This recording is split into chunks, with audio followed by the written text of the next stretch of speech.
Good morning, dear friends. In this today's lecture, we are going to learn about the MATLAB simulation of asymmetrical configuration of semiconductor. So, from this, we can conclude today what is the difference between that asymmetrical and symmetrical configuration as well. In the last class, we have learned about a symmetrical configuration. In the symmetrical configuration, upper half is two thyristor and lower half is two diodes. Upper half is two thyristors and lower half is diode. So in this configuration, asymmetrical configuration, left amps totally have thyristor and right amps totally have a diode. So that is why when we see these two amps, it is asymmetrical. It is not same.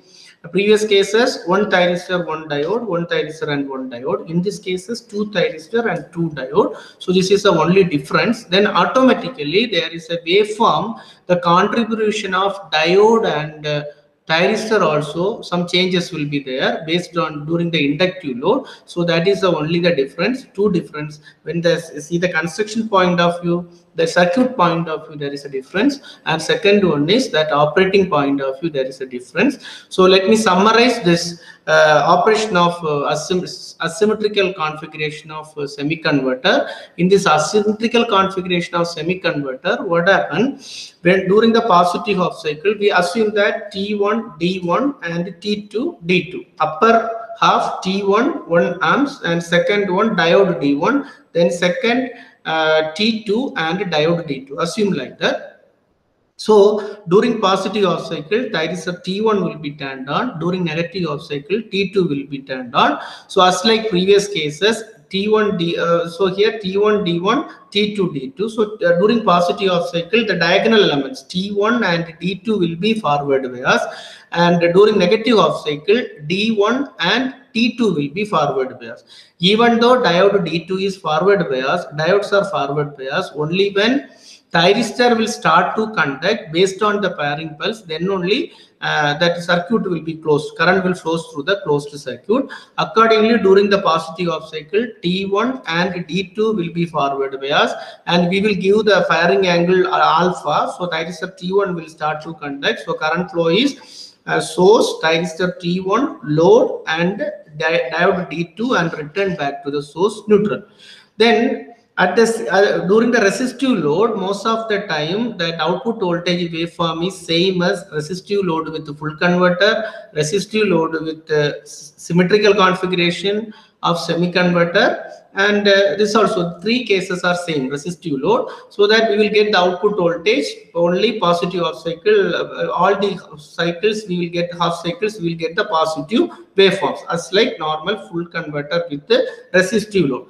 One difference is thyristor T1 and D2 will conduct during positive half cycle. During negative half cycle, thyristor T2 and D1 will start to conduct. So that is the only difference. So other cases all are same. Then for assume that for inductive load, thyristor T1 and diagonal element thyristor diode D2 will start to conduct.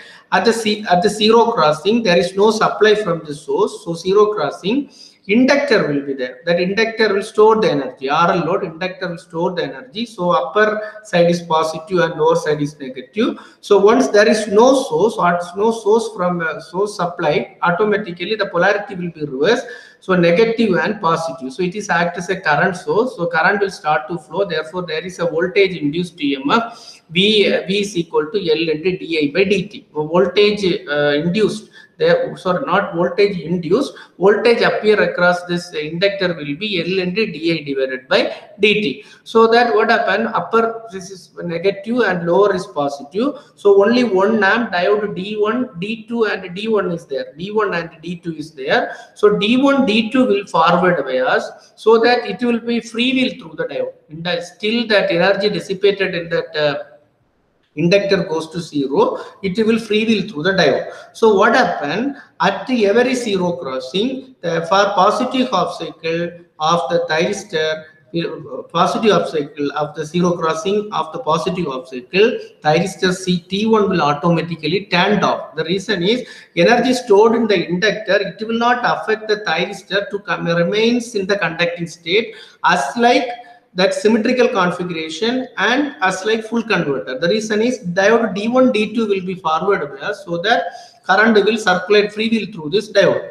Then similarly during negative off cycle, thyristor T2 will be fired at an angle of pi plus alpha. So thyristor T2 and D1 will be forward bias, so it will start to conduct. Then output voltage will be positive. Then again at the zero crossing, what happened? There is no supply from this main, so that whatever energy stored in the inductor, again it will make the diodes D1 and D2 again forward bias, so that output voltage will be zero. Voltage across the capacitor, voltage across the output will be zero. So this is the normal operation. You already learned it, just I summarized it. So let me share my MATLAB simulation now, so that you can easily understand.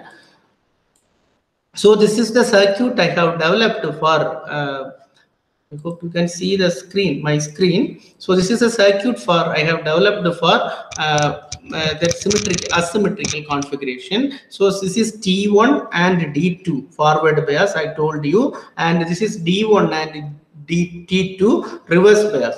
So during positive off cycle, T1 and D1 D2 will be forward bias, and D1 T2 will be reverse bias. So current will flows like this, load and come back to the diode.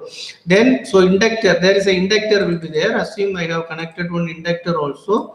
A resistive load, you already know, thyristor T1 and D2 will conduct. I don't like to explain much about that. So this is the inductive load. So what happens? The inductor here positive, negative, it will store energy. At the zero crossing, there is no supply from this main. So negative and positive polarity will be changed. This acts as a current source. So minus and positive. So that's diode D1. Here diode D2 will be forward bias, so it will free wheel through the diode.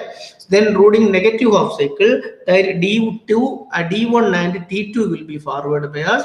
Thyristor T2 will start to conduct at an angle of pi plus alpha. Then same procedure will happen. Inductor will store energy positive, negative. Then it will start to discharge, so negative, positive. So diode D1 and D2 will be reversed forward bias, so it will free wheel through the diode. So this is the waveform for output voltage. So this is the entire waveform. So let me run this simulation for 8 seconds. So 4 cycles, 0.08. Already we know this is input voltage. I have given 50 Hz frequency. Firing angle I have given for T1 is 45 degree, and pi plus alpha T2 is 190 degree plus 45 degree. So I have given, you know already that last 2 lectures I have explained, 3 lectures I have explained how we have to make it alpha, convert alpha, how we will mention this alpha in seconds in the MATLAB simulation. Then when we run this simulation, if you see this is the output voltage wave, this is the input voltage. So this is a firing pulse for thyristor T1, this yellow color as like previous cases. Then thyristor T2 is in blue color firing pulse. So you see the current flowing through the thyristor. Once thyristor start to conduct till the zero crossing only we have a current. Similarly, negative off cycle, positive off cycle, zero. Similarly, for thyristor T2 you can do your own. It will be 190 degree displacement. That's all. Then voltage across the thyristor you see till this forward bias. Then voltage across the thyristor will be zero since it is in the conducting state. Then it will be reverse bias. Then it will be forward bias, like that. It will be this is the way. Then the wave shape of the source current will change. It has a harmonics based on the firing angle and inductive load which is connected. Then load current what happen at an angle, during this time T1 and D2 will conduct. During this time T2 and D1 will conduct. In between this time there is a, so I think here the inductance value is very less, so you cannot see much difference. So I would like to increase this inductance values to approximately 80 millihenry so that you can understand the waveform. Yeah, see now till this thyristor T1 and D1 will conduct. During this period, diode D1 and D2 will conduct during this period. Then again diode D1 and D2 will conduct. Again diode D1, like that the output current waveform, but output voltage is zero since that it will free wheel through the diode. So this is the only difference. So by varying this inductance value, you can make continuous and discontinuous conduction and everything. Then diode current flowing, see that here output current, diode current of diode D1, diode current of, I think, diode. First, let me see about diode D2. So diode D2, it will be forward bias. It will start to conduct at alpha. So alpha, it will current is increasing. So it is still in the conducting state. The reason is due to the freewheeling of diode D1. Then again this is for when then this is the case of diode will be reverse bias. So as this is still this conducting state, there is out voltage across the diode will be 0. Then it will start to will be reverse bias. Then after that what happen?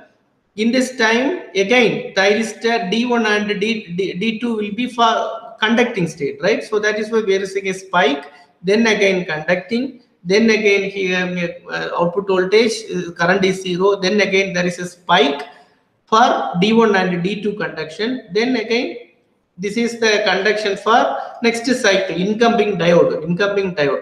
So like that the current waveform will be, then this is the voltage waveform. So if we take its diode D1, it will be 180 degree shift, that's all. So we can see here 180 degrees shift waveforms, we can get it from here. So it will be reverse bias this time, then it will be in conducting state till that it stored energy in the inductor is 0, then again it will be reverse bias, like that this voltage waveform. So I hope you have understood, you have learned what is mean the difference between asymmetrical and symmetrical configuration. In symmetrical configuration, what happened, thyristor T1 and the respective incoming diode will be in the conducting state. So for what is the incoming diode, during forward bias, these two will conduct. So this two, during negative of cycle, these two are incoming switches. Similarly, when again positive of cycle, these two are incoming. So like that, in the previous circuits also, symmetrical configuration, thyristor T1 remains in the conducting state till that stored energy, the inductor is going to 0. So it will freewheel through that thyristor and the respective AND diode. So that is the only difference. Here thyristor will not conduct at sharp every 0 crossing, anode current will be below the holding current, therefore thyristor will turn off. So this is what I thought of explaining today. I hope you have learned. So I request, dear friends, I am getting many comments and many suggestions for the improvement. So they kindly go through it. If you like this channel, kindly subscribe it and like it, and just to give some comments for future development. So I can include it in our future my lectures also. I hope now that the concept is very clear. Wish you all the best. Thank you.